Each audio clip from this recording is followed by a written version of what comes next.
Bismillah.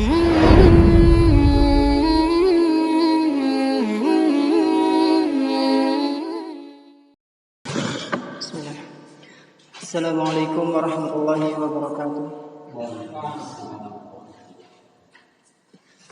Alhamdulillah, wassalatu wassalamu ala rasulillah wa ala alihi wa ashabihi wa man tabi'ahum bi ihsanin ila yaumil qiyamah. Asyhadu an la ilaha illallah wahdahu la syarika lah wa asyhadu anna Muhammadan abdullahi wa rasulih la nabiyya ba'dah. Alhamdulillah, segala puji bagi Allah Subhanahu wa taala di mana Dia telah memberikan kepada kita semuanya nikmat yang begitu banyak, dan di antara kenikmatan yang telah Allah Subhanahu wa taala berikan kepada kita yaitu nikmat iman, nikmat Islam, nikmat kita bisa melaksanakan salat berjamaah di salah satu rumah-rumah Allah Subhanahu wa taala, dan nikmat-nikmat lain yang begitu banyak yang tidak bisa kita hitung satu persatu. Salawat beserta salam semoga senantiasa tercurah limpahkan kepada Nabi kita yang tercinta, Nabi Muhammad sallallahu alaihi wasallam, beserta keluarganya, para sahabatnya, dan umat beliau yang mengikuti sunnah beliau hingga hari akhir nanti. Jemaah sekalian, bapak-bapak dan ibu-ibu yang semoga senantiasa dimuliakan oleh Allah Subhanahu wa taala. Pada kesempatan yang berbahagia kali ini, insyaallah kita akan sedikit membahas tentang metode atau tata cara dalam menafsirkan Al-Quran. Di antara hal yang dapat membantu kita untuk khusyuk dalam melaksanakan sholat, minimal yaitu kita bisa tahu arti, maksud dari apa yang kita baca. Itu minimal, Pak. Panjenengan biasa sholat 5 waktu, minimal ya panjenengan bisa tahu apa itu arti sedikit demi sedikit tentang surat yang panjenengan biasa dibaca di sholat, di dalam sholat. Surat Al-Fatihah misalnya, sampun hafal artinya dereng Pak Bu? Sampun dereng? Mantan sing dereng, mantan sing sampun, mantan sing isin. Nggak mau jawab. Ya mungkin di antara kita ada yang sudah tahu lah sedikit-sedikit tentang arti dari surat Al-Fatihah. Ya. Maksudnya ini apa? Ya. Alhamdulillahirabbil alamin, ini artinya apa? Ar-Rahmanir-Rahim artinya apa? Ya. Ar-Rahmanir-Rahim artinya apa, Pak, Bu? Maha Pengasih lagi Maha Penyayang, ya. Ya minimal kita tahu artinya. Nah, di sana jemaah sekalian rahimani wa rahimakumullah, ada tingkatan yang lebih tinggi lagi, yaitu mengetahui arti serta tafsirnya.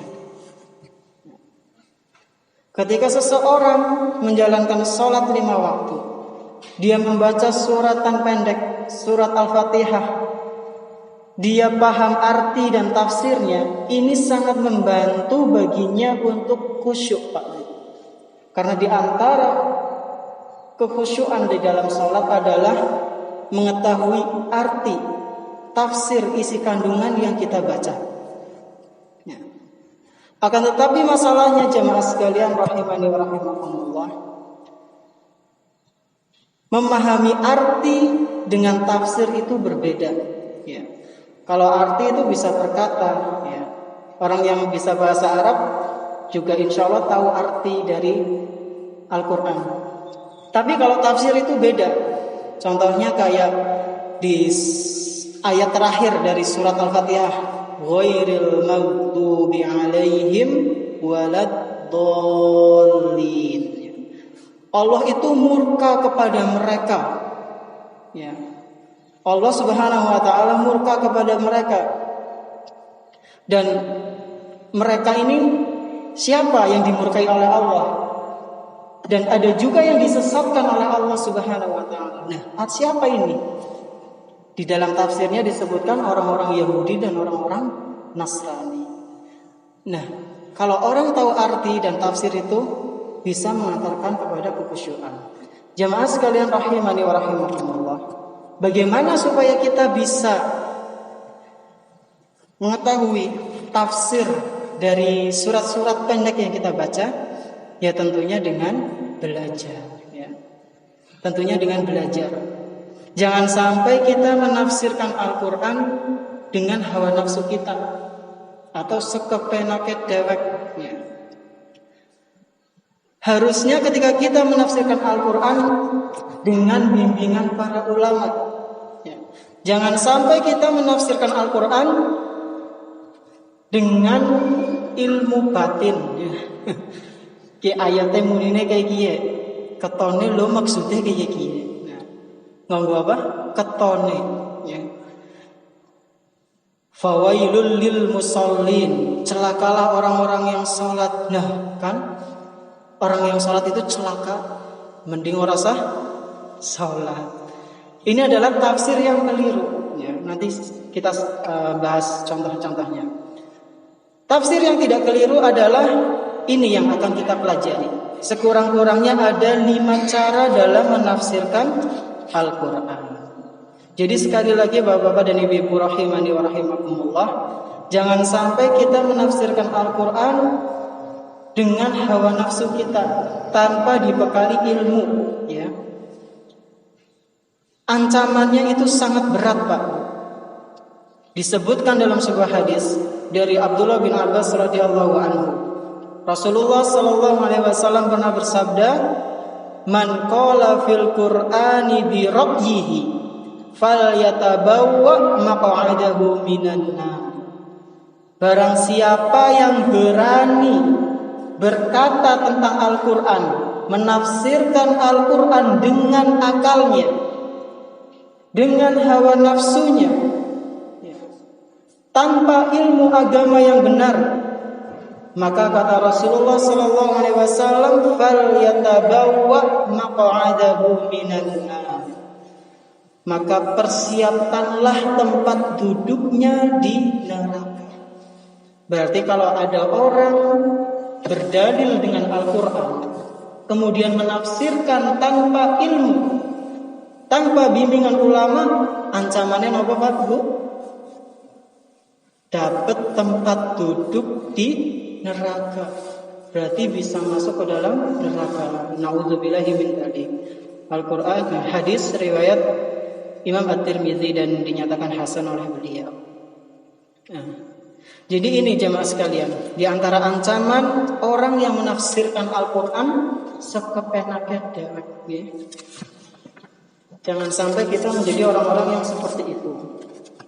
Nah, sekarang kita masuk ke inti pembahasan jemaah. Bagaimana supaya kita menafsirkan Al-Quran sesuai dengan apa yang diajarkan oleh para ulama? Di antara cara yang benar ketika menafsirkan Al-Quran, metode atau cara yang pertama yaitu menafsirkan Al-Quran dengan Al-Quran. Ini cara yang pertama, Pak, yang harus dilakukan. Menafsirkan Al-Quran dengan Al-Quran. Maksudnya gimana, Ustaz?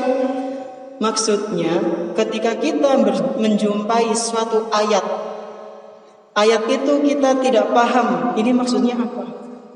Kok kayak bertentangan, masa ibadah tapi kok dapat ancaman, ini maksudnya apa? Kita tafsirkan dengan ayat dalam Al-Quran juga, ya. Contohnya, kita ke contoh langsung biar lebih paham. Contohnya dalam firman Allah Subhanahu wa taala, ya, di surat Al-Maun yang biasa kita baca, ya, yang tadi saya sudah sampaikan juga. Di situ Allah Subhanahu wa taala berfirman, "Fawailul lil musallin." Celakalah orang-orang yang salat. Nah, niku pripun, Pak, Bu? Tafsirnya pripun? Berarti orang salat, Mas. Ya. Celakalah orang-orang yang sholat. Nah, ini biasanya juga digunakan oleh orang-orang yang benci, ya, benci ke Islam. Dia masuk dari dalam, merusak Islam dari dalam. Buat apa sholat? Orang yang sholat itu dia celaka, diancam oleh Allah. Masa? Iya. Dalilnya mana? Dalilnya di surat Al-Maun ayat ke berapa? Keempat. Fawailul lil musallin. Orang-orang yang sholat itu celaka. Nah, benar kan? Kalau iya, ya wis besok rasa sholat. Benar apa enggak, Pak, Bu? Salah, ya. Salah, bukan seperti itu tafsirnya. Tafsirnya lalu bagaimana, Ustaz? Tafsirnya di ayat selanjutnya, ya. Jadi ketika kita berdalil jangan sepotong-potong mengambil ayat dalam Al-Quran. Tafsirnya dijelaskan oleh para ulama itu di ayat selanjutnya. Fawailul lil musallin. Lanjutannya apa? Tadi imamnya mau niki kan nggih? Fawailul lil musallin alladzina hum an salatihim sahun. Ya. Celakalah orang-orang yang sholat, yaitu mereka orang-orang yang lalai di dalam sholatnya. Telat kalau sholat, datangnya selalu pas qomat misalnya, atau sholatnya ketika sudah waktunya mepet, udah mau ganti waktu sholat lainnya baru dia sholat. Ini yang dicela, yang diancam oleh Allah. Misalnya sholat maghrib, sholatnya kok pas 1 menit Arab Isya. Nah, inilah yang mendapat ancaman dari Allah Subhanahu wa taala, celaka. Lalu siapa lagi? Alladzina hum yura'un, yaitu mereka orang yang melaksanakan sholat dengan keadaan riya, ingin dilihat oleh orang lain, ingin dipuji oleh orang lain karena dia melaksanakan sholat. Jadi sholatnya itu riya. Wa yamna'unal ma'un, dan mereka juga yang menghalangi dari perbuatan kebaikan, bantuan, ya, tidak suka membantu orang-orang fakir miskin. Inilah mereka orang-orang yang celaka dalam sholatnya. Ya. Nah, berarti Ustaz, orang perlu sholat ya. Nek sholat celaka. Ya, kesimpulannya seperti itu bukan, Pak, Bu? Berarti kalau sholat saja celaka, mending orang usah sholat. Begitu atau bukan? Bukan, ya. Kesimpulan yang harus kita ambil adalah orang yang melaksanakan sholat saja kadang bisa celaka, diancam celaka oleh Allah, apalagi orang yang tidak sholat. Ya. Bayangkan, Pak, Bu, orang yang melaksanakan sholat kalau dia nggak ikhlas, riya misalnya, lalai dalam sholatnya, tidak khusyuk, bisa mendapatkan ancaman, apalagi orang yang tidak sholat. Bahkan sampai-sampai Allah Subhanahu wa taala menyediakan neraka khusus bagi orang-orang yang meninggalkan sholat. Ya, di surat Al-Mudaththir ayat 43 kalau nggak salah. Di ayat 40-an itu, panjenengan nanti bisa cek di Al-Quran, 42 sampai 43 kalau nggak salah. Di situ Allah Subhanahu wa taala berfirman mengenai obrolan tentang penghuni surga dengan penghuni neraka sakor. Di situ penghuni surga bertanya kepada para penghuni neraka sakor, "Ma salakakum fi sakor?" Wahai para penghuni neraka sakor, apa yang menyebabkan kalian kok bisa masuk ke dalam neraka sakor? Maka mereka menjawab, "Lam naku minal musallin." Dahulu kami bukan termasuk orang-orang yang menjalankan sholat. Bayangkan, Pak, Allah Subhanahu wa taala menyediakan neraka khusus bagi orang-orang yang tidak melaksanakan sholat. Ya, naudzubillahi min dzalik. Semoga kita bukan termasuk orang-orang yang seperti itu di akhir hayat kita. Allahumma amin. Jadi itu di antara contoh Yang pertama tentang menafsirkan Al-Quran, ayat Al-Quran dengan ayat Al-Quran. Contoh lainnya jamaah sekalian rahimani wa rahimakumullah, ya, firman Allah Subhanahu wa taala yang berbunyi, ala inna awliya Allahi la khaufun alaihim wa la hum yahzanun. Ingatlah bahwa wali-wali Allah itu tidak ada rasa takut kepada mereka, dan mereka para wali Allah tidak pula bersedih hati. Ini disebutkan dalam surat Yunus ayat 62. Di surat Yunus ini disebutkan apa? Ingatlah bahwa wali-wali Allah tidak ada rasa takut dan tidak ada rasa bersedih hati.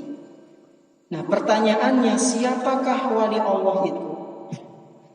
Ini lumayan ramai nih, lagi diperbincangkan di dunia sosial media. Mantan saya mengikuti mboten? Ada seorang dokter mengatakan dengan lantang bahwa di antara wali Allah itu adalah yang mungkin di antara kita ini atau kita di sini menganggap orang itu adalah orang yang nggak berakal. Ya. Masa ada orang yang nun sewu tidak berakal bisa dianggap wali Allah? Tidak sholat, tidak puasa, ya, dianggap wali Allah. Ya. Ini kan keliru, ya, tafsirnya ngawur. Siapakah wali Allah yang dimaksud? Yang sesuai dengan syariat, yaitu dilanjutkan di ayat selanjutnya di surat Yunus ayat ke-63. Mereka adalah alladzina amanu wa kanu yattaqun. Wali-wali Allah Subhanahu wa taala adalah orang-orang yang beriman dan mereka yang bertakwa kepada Allah Subhanahu wa taala. Orang-orang yang beriman mengimani Allah, mengimani para rasul, kitab-kitabnya, para malaikat, percaya ada hari akhir, ya, ada neraka, ada surga, ada hari kiamat, percaya. Meyakini ada takdir yang baik, takdir yang buruk, percaya. Jika kita sudah percaya dengan rukun iman tersebut dan kita mantap dalam hati kemudian merealisasikan dalam kehidupan sehari-hari, ini poin pertama, kita sudah mendapatkan kriteria wali Allah. Kemudian yang kedua, kriterianya adalah yattaqun, orang-orang yang bertakwa. Takwa itu menjauhi larangan-larangan Allah dan menjalankan perintah Allah. Kalau panjenengan sudah memantapkan diri panjenengan beriman dengan rukun iman tadi, lalu panjenengan berusaha semaksimal mungkin menjalankan perintah Allah, menjauhi larangannya, berarti panjenengan itu termasuk wali Allah. Ya. Ini syaratnya, beriman dan bertakwa. Jadi bukan ketika seseorang sudah menjadi wali terus bebas orang ibadah, bahkan bebas orang kelamben. Ya. Itu ini lagi kemarin saya lihat ada video, potongan video. Ya, itu agak geram saya. Bisa disebut wali Allah padahal orang gila. Gitu. Nabi Muhammad SAW itu wali Allah bukan Pak? Wali Allah. Nabi Ibrahim Khalilullah, kekasih Allah, tapi mereka tetap beribadah kepada Allah. Nabi Muhammad SAW sudah dijamin masuk surga, terhindar dari siksa api neraka, tapi beliau tetap menjalankan sholat. Bahkan sampai kata Aisyah radhiyallahu anha, kakinya bengkak, pecah-pecah, retak, ya, kayak kapal. Panjenengan gak ada kapal, mboten? Napa gadah motor? Bayangkan Nabi Muhammad SAW saja yang sudah sedemikian rupa dijamin kebaikan oleh Allah, masih menjalankan sholat, masih puasa, dan beliau mendapatkan gelar wali Allah.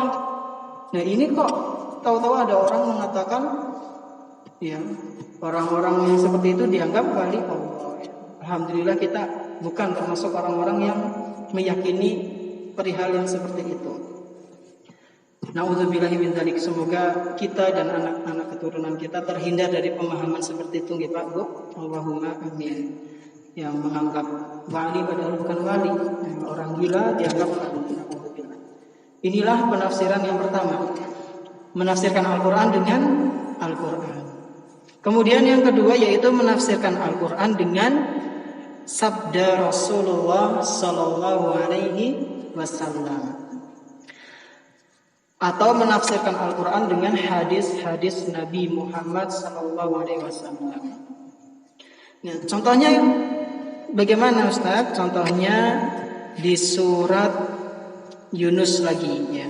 Di surat Yunus ayat ke-26. Tadi kan menafsirkan ayat Al-Quran dengan ayat.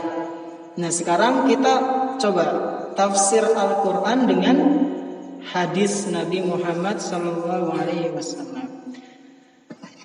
Di surat Yunus ayat 26 Allah Subhanahu wa taala berfirman, lilladzina ahsanul husna wa ziyadah. Bagi orang-orang yang berbuat baik ada balasan berupa pahala yang terbaik juga, yaitu surga maksudnya.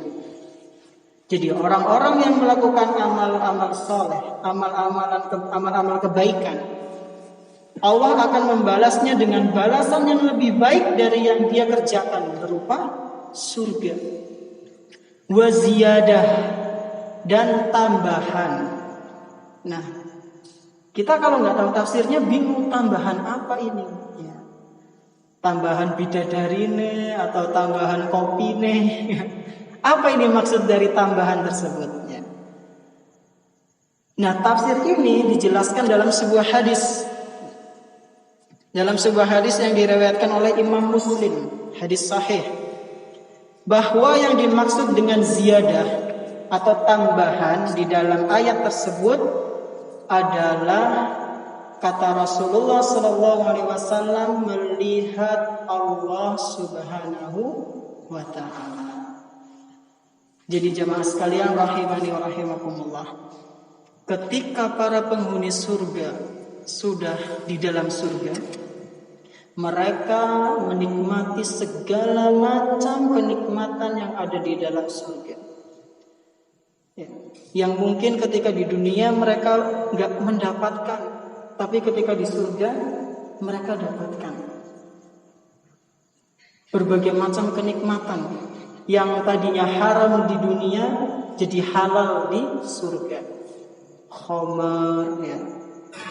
Kemudian apalagi yang haram-haram itu dihalalkan semua di surga. Nah, ketika mereka sedang sibuk, ya, ada yang mungkin makan buah, ada yang lagi pesta, ada yang pokoknya lagi senang-senang di dalam surga. Tiba-tiba terdengar suara. Rasulullah SAW bersabda bahwasanya ketika mereka sedang senang-senang dalam surga, ada suara turiduna syai'an azidukum. Allah Subhanahu wa taala berfirman, apakah kalian menginginkan sebuah tambahan dariku? Maka para penghuni surga pada bingung ya. Dan mereka pun bertanya kepada Allah, fayaqulun alam tubayyit wujuhana. Ya Allah, bukankah engkau telah memutihkan wajah-wajah kami? Jadi nun sewu, di surga itu enggak ada yang hitam, enggak ada yang tua. Ya, rata-rata usianya berapa? 30 tahunan. Ya, Masya Allah. Mereka bertanya, wahai Allah, bukankah engkau telah memutihkan wajah-wajah kami? Alam tudkhilnal jannah, dan bukankah engkau telah memasukkan kami ke dalam surga? Wa tunajjina minan nar, dan bukankah engkau telah menyelamatkan kami dari neraka? Ketika Allah Subhanahu wa taala mendengar pernyataan penghuni surga yang seperti itu, kata Rasulullah sallallahu alaihi wasallam, fayakshiful hijaba fama uqtu syai'an ahabba ilaihim minan nazari ila rabbihim azza wa jalla.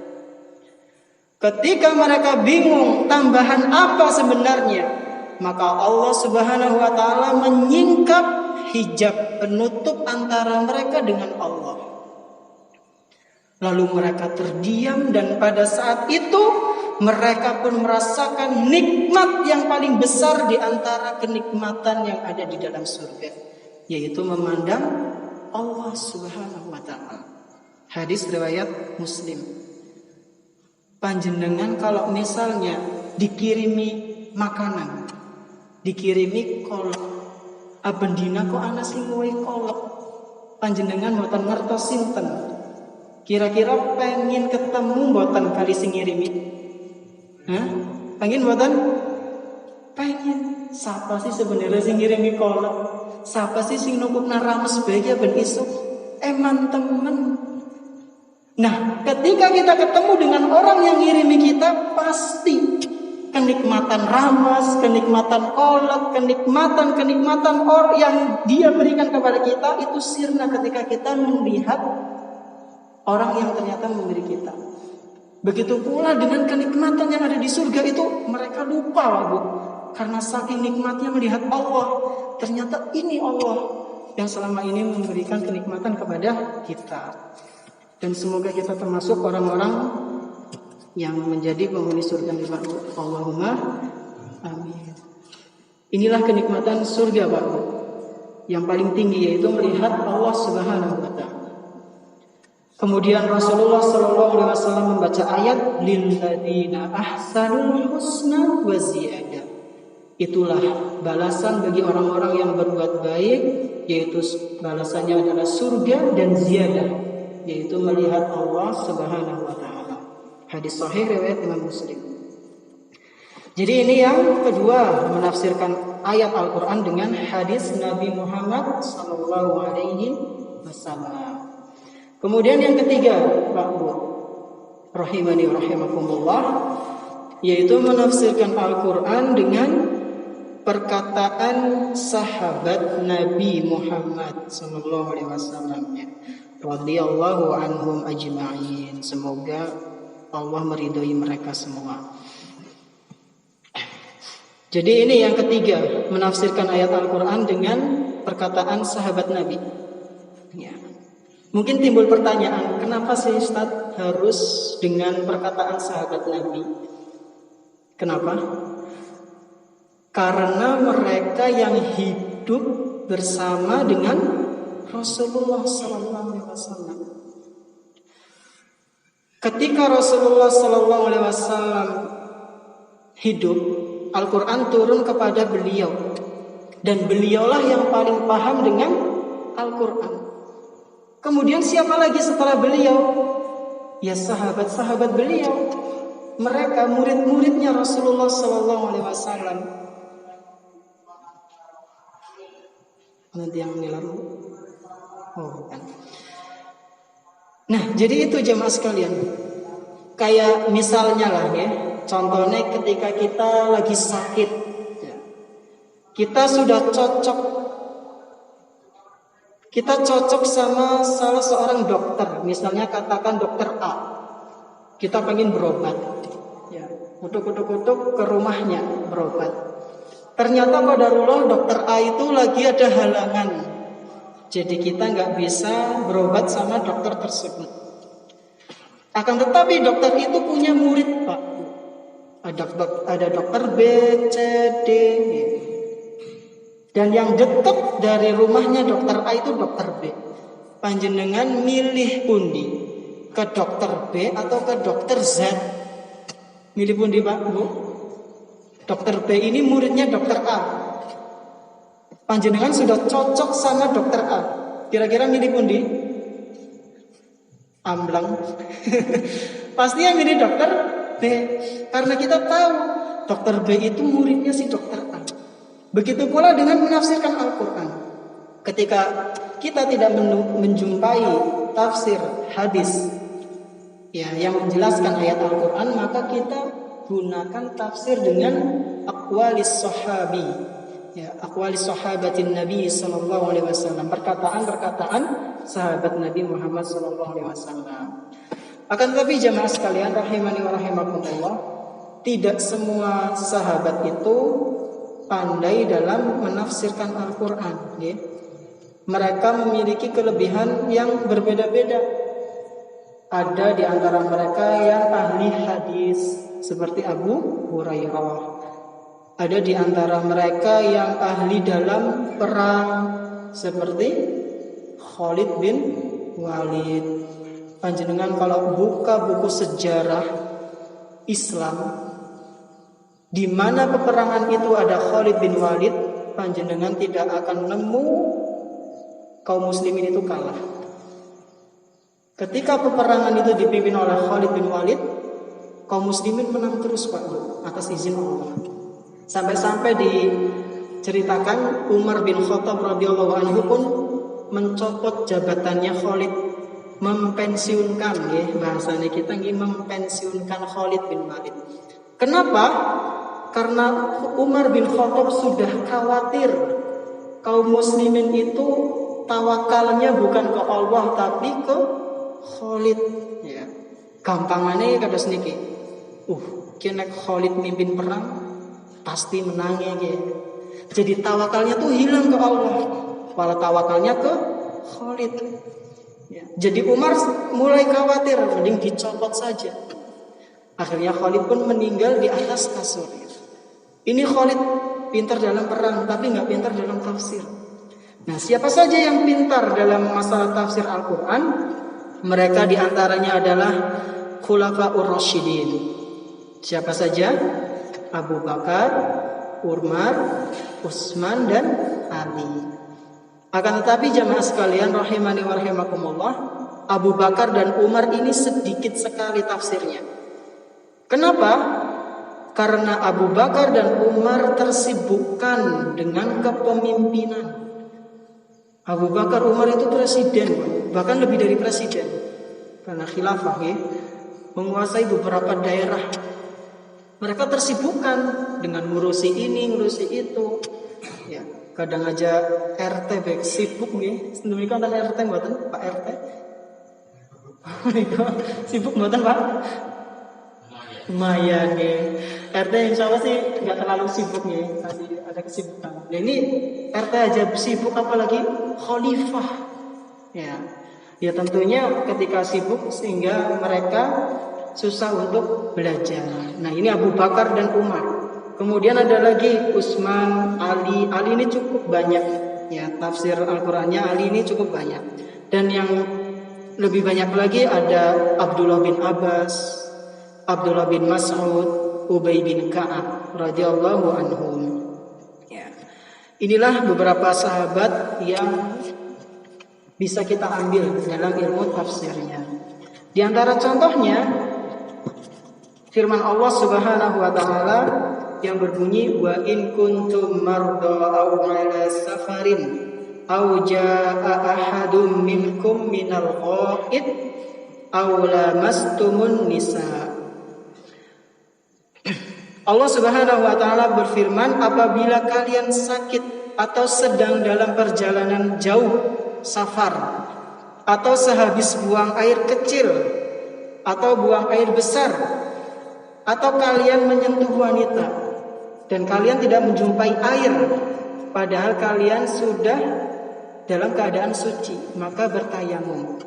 Nah, di sini disebutkan menyentuh wanita. Maksudnya bagaimana, Mas? Apakah menyentuh seperti ini bisa membatalkan wudhu atau nyentuh bagaimana? Nah, di sini kata Abdullah bin Abbas radhiyallahu anhu, makna menyentuh di sini maksudnya adalah al-jima. Al-jima. Napa al-jima?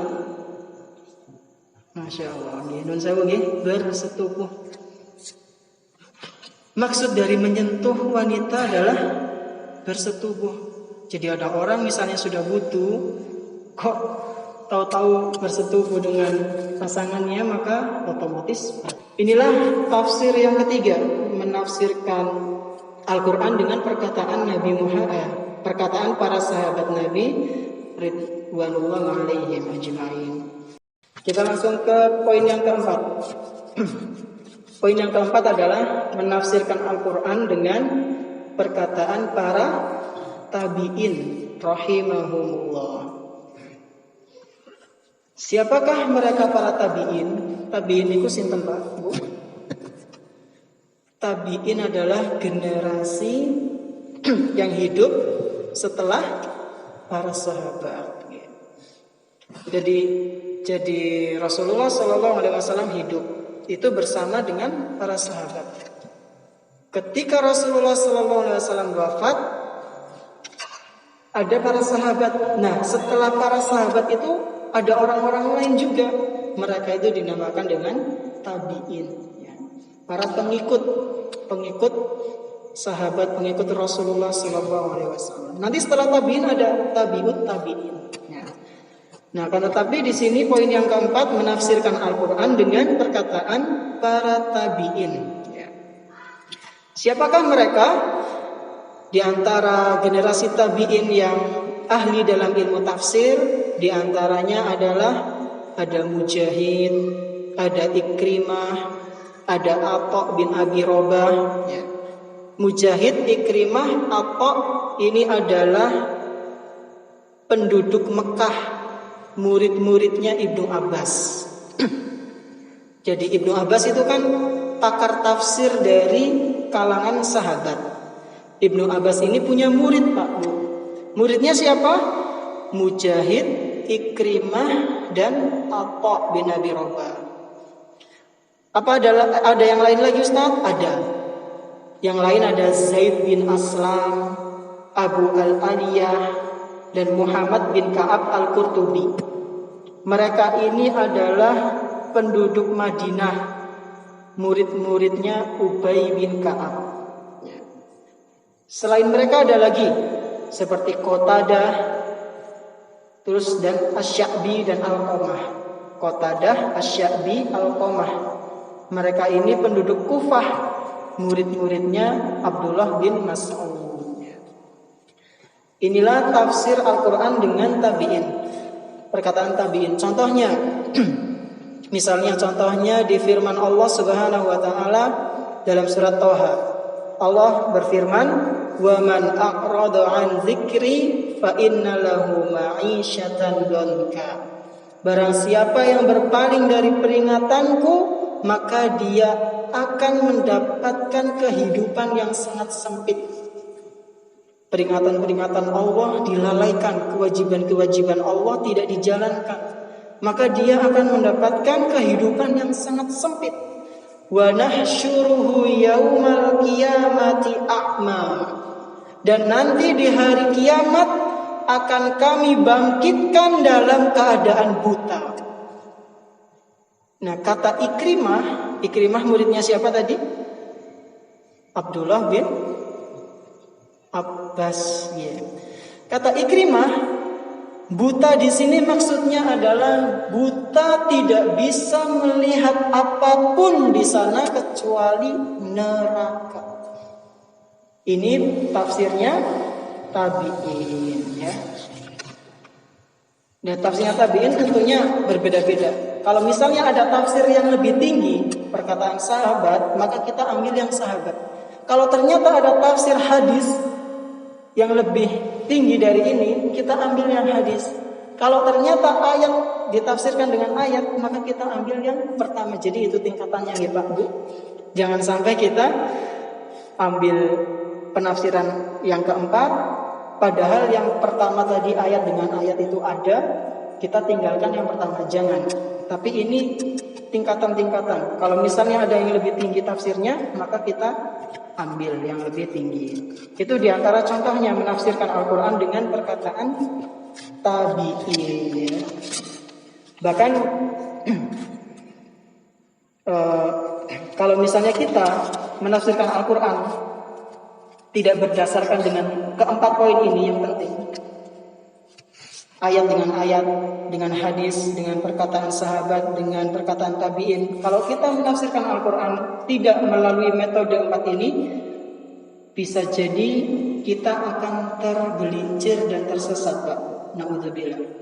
Salah seorang ulama ya, yang terkenal dengan keilmuannya, Syekhul Islam Ibnu Taimiyah rahimahullah mengatakan, Man adala an madhahibi sahabah wa tabi'ina wa tafsirihim ila ma yukhalifu dhalik kana mukhti'an fi dhalika bal mubtadi'an. Barang siapa yang berpaling dari mazhab para sahabat dan tabi'in serta tafsir mereka, maka sejatinya orang tersebut telah menyelisihi mereka dan terjatuh pada kesalahan dalam hal tersebut. Bahkan bisa jadi dia termasuk orang yang mengada-ada dalam syariat. Jadi hati-hati kalau misalnya kita menafsirkan Al-Quran. Wa in kana mujtahidan maghfuran lahu khata'uhu. Ya, akan tapi kalau misalnya dia sudah berusaha mencari-cari tafsirnya, ini yang harus hadis, ini yang perkataan sahabat, ini yang tabi'in, tapi kok dia qadarullah salah dalam menyimpulkan, maka dia bisa dimaafkan. Tapi kalau misalnya sebaliknya, ada seseorang mengatakan ayat Al-Quran ini, kemudian tafsirnya sesuai dengan hawa nafsunya, tidak ada seorang sahabat pun, tidak ada seorang tabi'in pun, bahkan perkataan Rasul pun tidak ada yang menjelaskan ayat seperti itu dengan apa yang dia katakan, maka dia bisa tergelincir dan sesat, kata beliau rahimahullah. Maka ini peringatan buat kita semua, ketika kita menyampaikan dalil Al-Quran, ayat Al-Quran, maka harus berhati-hati, jangan sampai keluar dari 4 poin penting tersebut. Nah, jemaah sekalian rahimani wa rahimakumullah, kemudian yang kelima, yang terakhir, yaitu menafsirkan Al-Quran dengan makna-makna syar'i yang ada di dalam bahasa Arab yang ditunjukkan oleh kata-kata dalam Al-Quran sesuai dengan konteks kalimatnya. Sinten sing paham poin kelima ini? Coba, ada yang paham enggak? Panjang ya, menafsirkan Al-Quran dengan makna-makna syar'i yang ada di dalam bahasa Arab yang ditunjukkan oleh kata-kata dalam Al-Quran sesuai dengan konteks kalimatnya. Pripun?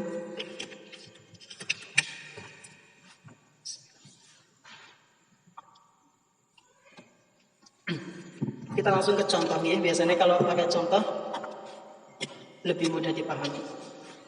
Contohnya dalam firman Allah Subhanahu wa taala di surat At-Taubah ayat 84. Di situ Allah Subhanahu wa taala menceritakan tentang hukum menyolati orang munafik. Allah berfirman, "Wa la tusalli 'ala ahadin minhum mata abadan wa la taqum 'ala qabrihi." Dan janganlah engkau sekali-kali menyolatkan jenazah salah seorang dari mereka. Dan janganlah kamu berdiri mendoakan di sisi kuburannya. Innahum kafaru billahi wa rasulihi wa matu wa hum fasiqun. Sesungguhnya mereka orang-orang munafik itu yang benar-benar membenci Islam ya, yang ingin merusak Islam dari dalam. Mereka itu telah kafir kepada Allah dan Rasulnya, dan mereka mati dalam keadaan fasik. Al-Quran surat At-Taubah ayat 84. Nah, kita perlu ketahui bahwasanya di situ ada kata wala tusolli. Sholla yusolli. Sallu ala nabi. Artinya apa? Bersalatlah kepada Nabi, berdoalah kepada Nabi. Nah, pada asalnya solatan itu artinya adalah doa. Dalam bahasa Arab artinya adalah doa. Akan tetapi di ayat ini ditafsirkan dengan makna syar'i. Sholat itu artinya apa? Sholat. Ya, maksudnya adalah sholat jenazah. Jadi ketika kita tidak boleh mendoakan jenazahnya orang munafik, kita juga sekalian tidak boleh mensolatinya. Paham buatan Pak Bu? Mana bingung nggih? Nah, biasanya yang poin kelima ini yang bisa melakukan hanyalah mereka yang sudah pakar dalam bahasa Arab. Kalau misalnya seperti kita nggih, nun sewu, mungkin belum bisa untuk menafsirkan yang seperti ini. Karena harus tahu ilmu-ilmu bahasa Arabnya, ilmu alatnya, ilmu pokoknya tentang makna-makna dalam bahasa Arab. Contoh gampangnya tadi, Solu, dari kata shola yusoli sholatan, itu arti bahasanya itu adalah artinya doa. Tapi secara makna syar'i adalah sholat. Maksudnya sholat jenazah. Wala tusolli ala ahadin minhum. Janganlah kalian mendoakan salah satu di antara mereka orang-orang munafik. Maksudnya doa gimana? Maksudnya adalah sholat jenazah. Jangan mensolati mereka. Akan tetapi jamaah sekalian rahimani wa rahimakumullah, orang munafik ini kita tidak bisa mengetahuinya, ya. Susah kecuali orang-orang yang memang diberi taufik oleh Allah Subhanahu wa taala. Dan ini yang menyuruh adalah Allah, kemudian menyampaikan kepada Rasulullah, karena Rasulullah tahu orang-orang munafik di antara beliau pada saat itu ngakunya Islam tapi aslinya ingin merusak Islam.